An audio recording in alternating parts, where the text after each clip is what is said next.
Hello, everybody. I'm sitting here having been to the field, the physical field where we go and play early in the morning, and as well the ethereal field, the vibrational field of awareness. And I want to tell a story about how I came to a place of awareness so aligned with myself as a soul, as we all are, the reality of who we are as souls, that something as profound, interesting, important as through that realignment, healing myself, healing my body. In 2006, I was prescribed a medication for HIV that caused some pretty severe damage to my kidneys. It was a new medication, something that had been rushed through, and obviously not all of the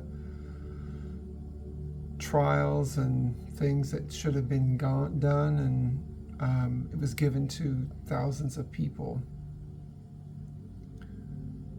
But for me, it caused a progressive kidney dysfunction, what science would call, or doctors would call, a kidney failure, that I chose at one point to call a kidney function, because I knew that doing that and getting away from the idea of failure would be the only way that I would heal myself.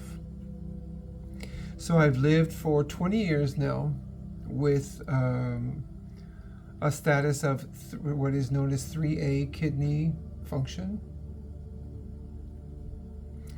And in more and more recent times, concerned about that getting any worse, because you see the things about dialysis and other things like that, and it's like, okay, I know I don't need to have fear, but let's do what we need to do to preserve things for now until whatever it is that I need to do to heal this is revealed.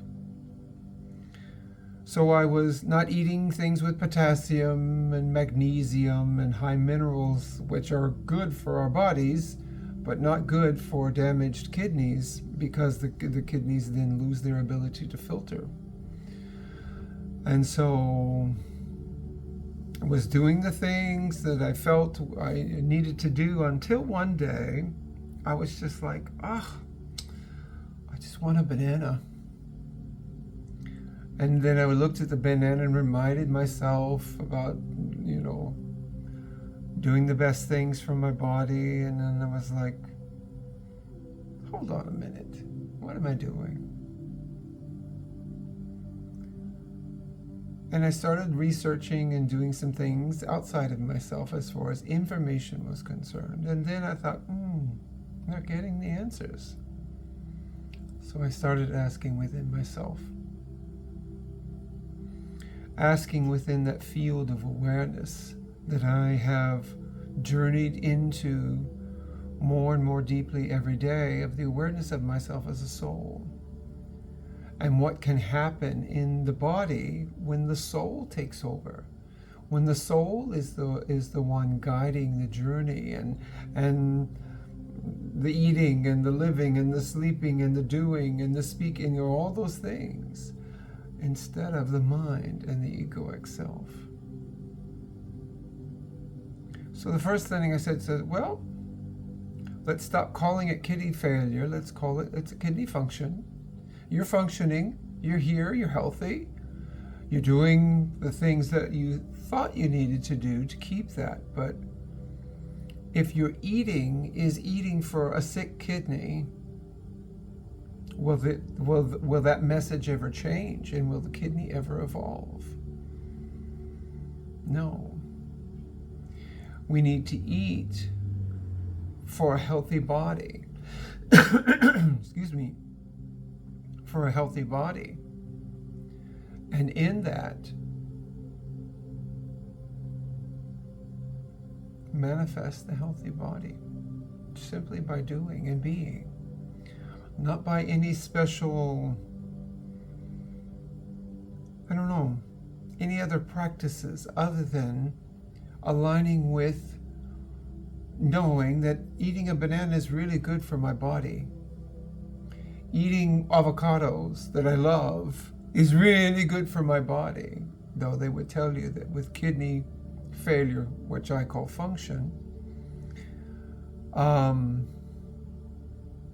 it's not so much, not so good. But that's not reality. Science doesn't have the capacity to take in the vibrational aspect of the equation. The vibrations and the wisdom that the soul has the capacity to send through the body, and let the body then respond to that. So I started eating. I thought, you know what? Here, give me 3 or 4 bananas. Let me just eat a bunch of bananas. Let me eat bananas. Let me eat proteins, more proteins, chicken, other things that I like. I prefer chicken and fish. And let me do the things that say, this is a strong, healthy body. This is a strong, healthy body, which it is. There are no ailments. There's nothing wrong with me. And let me resonate in that. And while these are just some of the pieces, and then I'll share some of the other pieces, when we zoom out a little bit from this close zooming in of all these little details, when we zoom out a little bit, what allows for these pieces of wisdom to take hold is the broader pieces of wisdom of who am I really as a soul? Who am I beyond thoughts, beliefs, illusions created by the egoic mind, by, oh, your kidneys are sick, so you got to eat to not make it any worse, and that fear-based thing. It's that awareness of this world we live in, and the fact that we're elements of this world, no greater and no lesser in importance or significance to our presence here. No, none of this BS hierarchy things, but a beautiful element of this realm embraced by all that is, from the blade of grass to the tree, to the light of the sun in the sky, the clouds, the birds, all of it.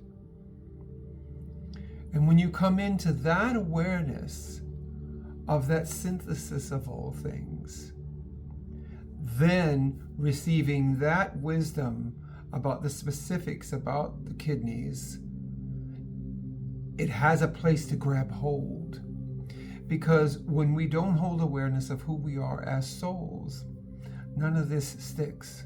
When we're still in the mind-based divisions, hierarchies, all of this stuff, there's no place for it to grab hold and stay. So I went from calling it kidney failure to calling it a kidney function, from eating for kidney failure to eating for healthy body function. And all of a sudden in my morning walks, these beautiful, beautiful moments. I mean, I usually have beautiful moments, but these beautiful moments significant to what I'm going to share with you began to happen. I would just be there, and all of a sudden this feeling of, you are a part of us. You are a part of all that is here. Or you are embraced and hold the capacity to call upon all that is here. Be here now. And other things just kept coming. Took this story that I'm telling took about 30 days. And as other things evolved, I kept realizing I've been asking my soul, how do I step into my highest expression of who I really am? Beyond any other stuff, beyond the experiences, beyond all of it. And all of these things the universe started to show me. And they started to show me because of the awareness of the universe itself, of my preparedness to receive it.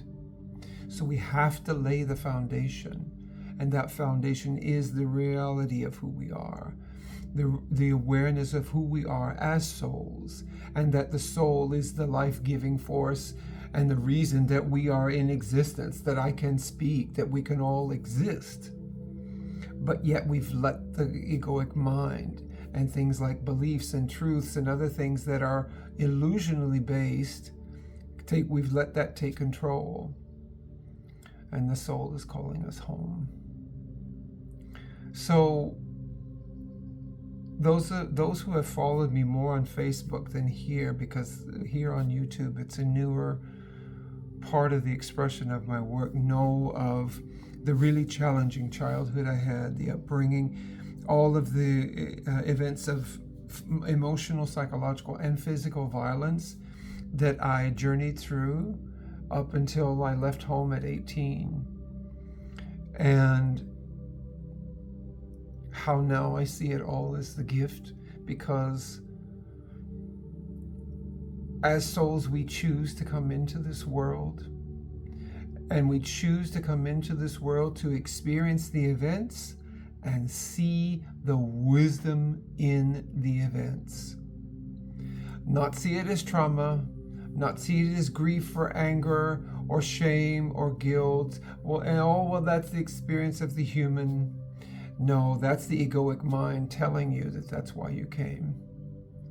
When the soul will tell you, you came here to be the receiver.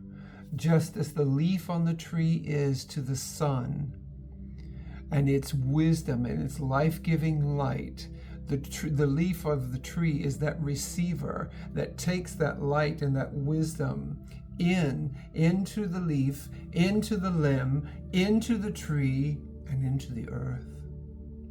We too are intended to be receivers here. And it's why I say you must lay the foundation of awareness of who we are in reality to be able to receive the wisdom that then comes from the universe through the eyes of the soul. So I guess it was 2 weeks ago Monday. Or was it a week ago? 2 weeks ago. I don't know. A week or two ago Monday. Today. Today's Tuesday. Oh gosh. Anyway. I went for my every 6 months, my every 6 month checkup for HIV, and just went in, not with anything special to say to the doctor. Everything was fine, and this whole kidney function thing, it's been there on my tests for ever since I started coming to her 3 or 4 years ago. And so I remember asking her about it, and she says, "Well, we'll run the same test," but it wasn't. I hadn't put all the pieces together at that point, but just said, "Oh," she says, "Oh yeah, we always test for that, just to keep an eye on it, because you've been at 3A ever since I've known you, and so it's stable, and we want to know that it's always stable."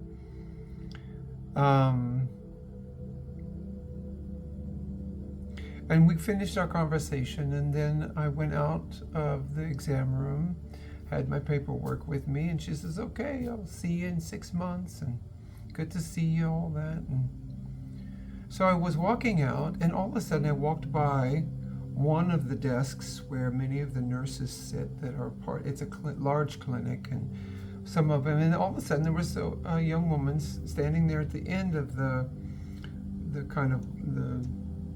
where you can come up and put your things down, and there's a person sitting behind the desk. It's a high desk, like a bar.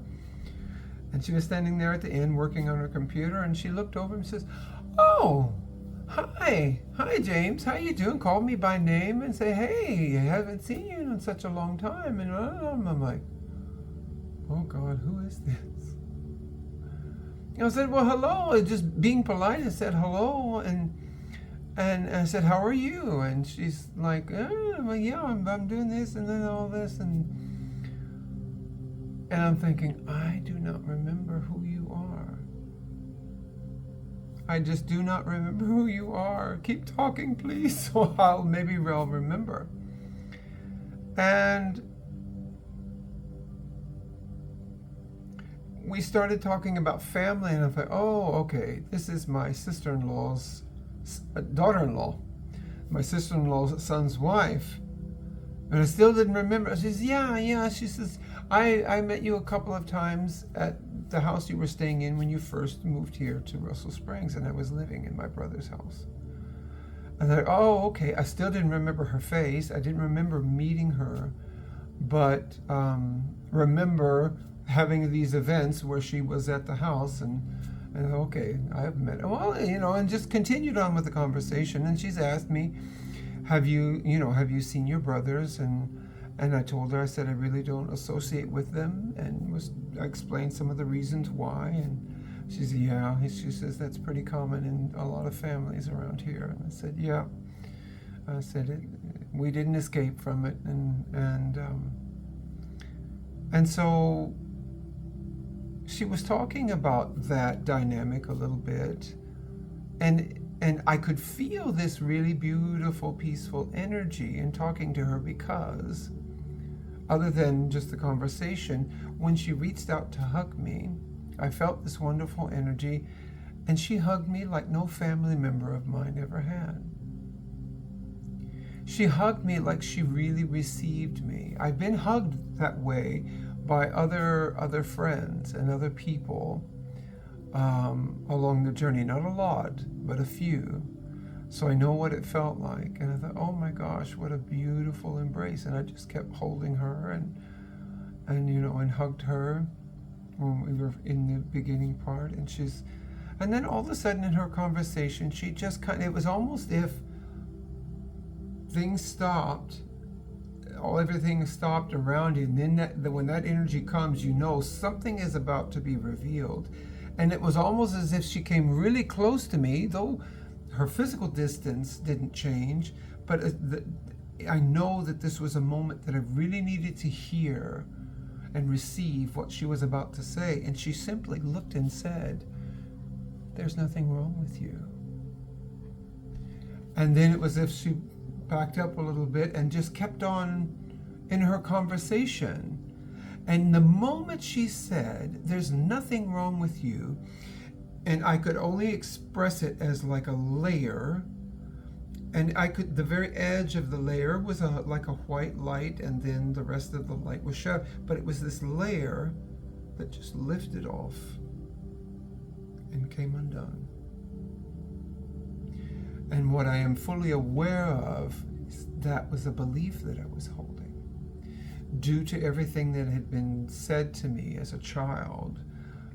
I won't go through all of those things, but there were some horrific things said that a child should never hear, and I was hearing them at 4 and 5 and 6, 7, 8 years old, very young. And so my form had taken that on as a belief, and it created this layer of veil. And because that's all the veil is, it's made up of the vibrational beliefs that we hold that are illusions, so it clouds the capacity to see beyond the veil. And we talked for a few more minutes, and then we said our goodbyes, and I went on my way and went up to check out, and then went to the lab, because every time I have a visit, I go to the lab and give blood, so they have lab results for me the next time that I come. And I went into the lab and sat down in the chair and gave blood. And normally I am not an easy stick. I am actually usually getting stuck 3 to 4 times to get Sometimes they have to take it out of veins from under here or somewhere, which is really painful. But I sat in there. The woman just walked up, and I thought to myself, okay, let's see what she's able to get. And right in, blood out, tubes filled. Thank you very much, Mr. Newman. You're very welcome. Okay. And I'm thinking, oh, this was easy. A shift had already occurred because I was prepared to receive that there's nothing wrong with me. I was prepared to receive that fully, and the body shifted and adjusted fully in alignment with that receiving. So I went home, and a few days passed, and one of the nurses from the clinic was calling me. I was like, oh, okay, because they usually do. After 2 or 3 days, they get some of the results back. And she says, oh, we're just calling to share your results, and everything is stable, everything looks good, your HIV numbers are good, all this kind of stuff. And by the way, your kidney function is normal. I thought, immediately my mind wanted to jump in and say, oh, well, she's referring to my liver, because my liver's been normal. It's, all the numbers are always good there. And I said,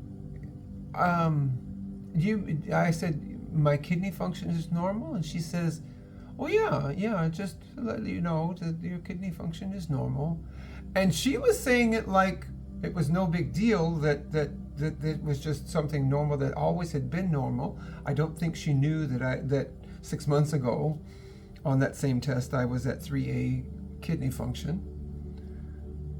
And I said, wow. I said, you've just given me an amazing piece of information. Oh, and she was still just like, oh, okay, well, all right, we'll see you next time. And as if I hung up the phone, and I was just like, did that really happen? The mind wants to immediately drag you back in. Did that really happen? And it wasn't for another week that I let myself actually get emotional and really feel it in myself and go, holy fuck. I've brought myself back into alignment, and my kidneys are healed. There is no more heading off to, or the thought or the concern of heading off to dialysis or anything like that.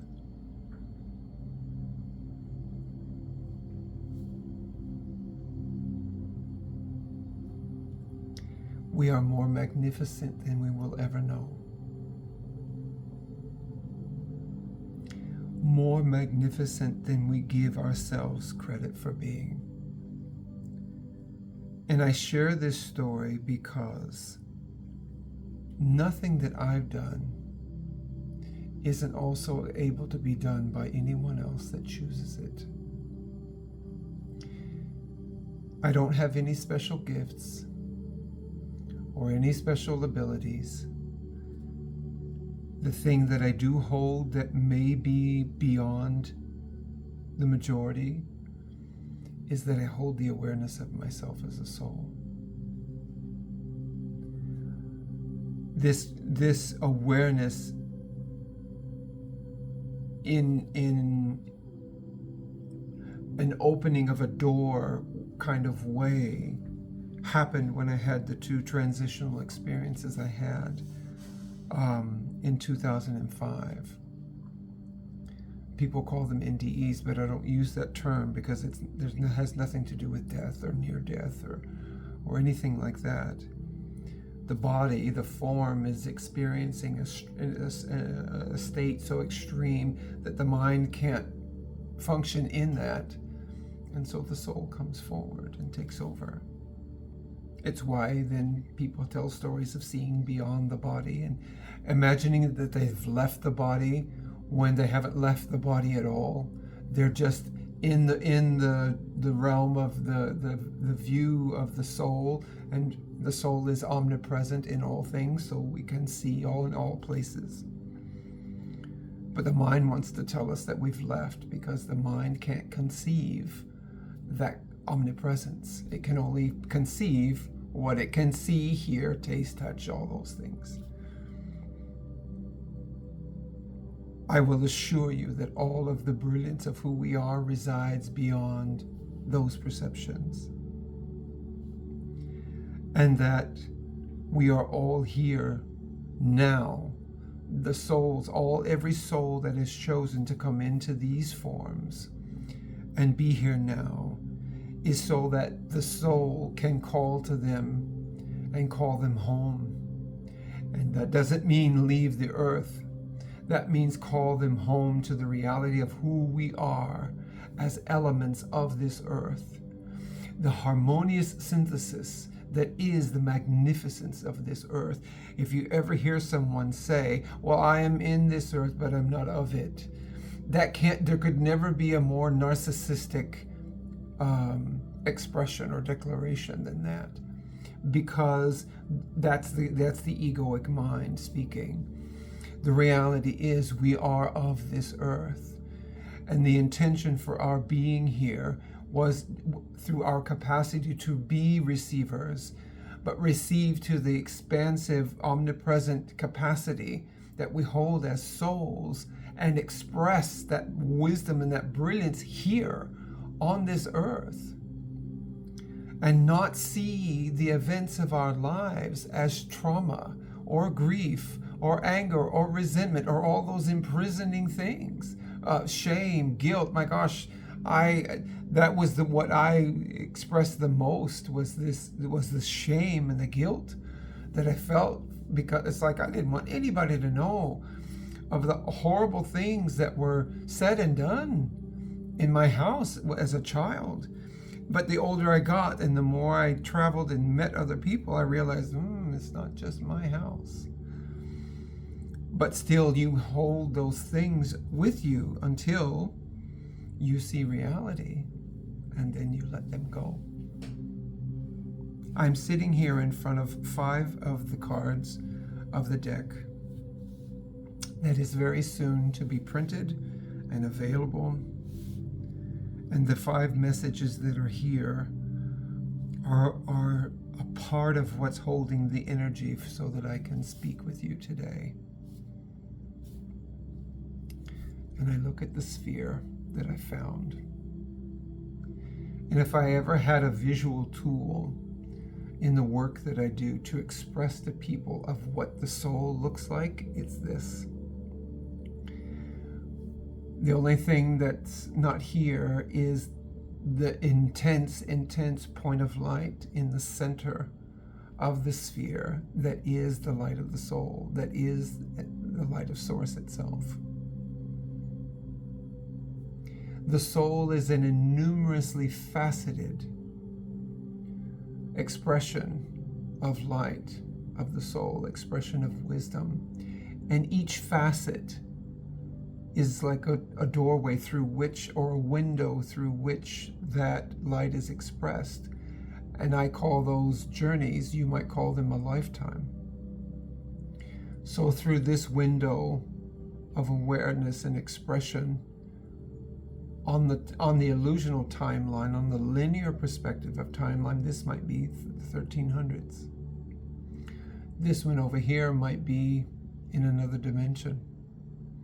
This one over here might be the year 2000 BC here on the earth. This one under here might be 1920 on those places. But from the perspective of the soul, they're all happening now. And that is reality. There is no such thing as past life, because the reality is that now is the only true expression of that light of the soul. And this linear perspective that the egoic mind has taken on keeps us from seeing the brilliance of all of that. And then keeps us from calling upon the wisdom of all of that. because we have access to the wisdom of all of our journeys now. Once we discover those journeys and once we discover the awareness, this is the work I do with people with the synthesis guidance system. And that's on my website if you want to look at that, at synthesis111.com. I do sessions with people one-on-one, starting to reveal these things.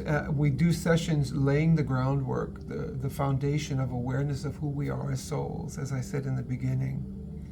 But we also then evolve into finding those pieces of the puzzle. And the more pieces of the puzzle that we see and we choose to receive and embody as the reality of who we are, then the universe conspires in favor of revealing more and more and more to us. And the more that is revealed to us, the deeper the peace that we reside in, the deeper the harmony and synthesis with this earth that we reside in. Today I'm going to start a dual painting. One is going to be one of my own and the other is going to be for another, and they are both soul paintings. And I did a soul painting for myself, I don't know, maybe 3 or 4 years ago, 5 years ago. And all of a sudden I was shown that no longer applies. That the evolution that I have gone through, and especially in these last 4 years, has taken me to a greater awareness. And so I'm starting that soul painting with the awareness that I'm not a soul as an individual. I'm just another element of this world. And that's what the painting will depict. And when I started to sit down with it the other day, it just became very emotional. If any of this story has inspired you, has spoken to you, and you want to do the work to come into the awareness of yourself as a soul, so healing can occur for you. And then at some point you may end up assisting others in coming into that awareness. Contact me. You can find me at my website and or my email address at alignmentlife11, alignmentlife11 alignmentlife11 at gmail.com, or on Facebook at James K. Newman, and you'll see some piece of my artwork as the symbol of the what do they call it, the banner part of my account there. Contact me. We'll work together and rise, because it is in unity that we see the brilliance of all that we are. Blessings to you all, and thank you.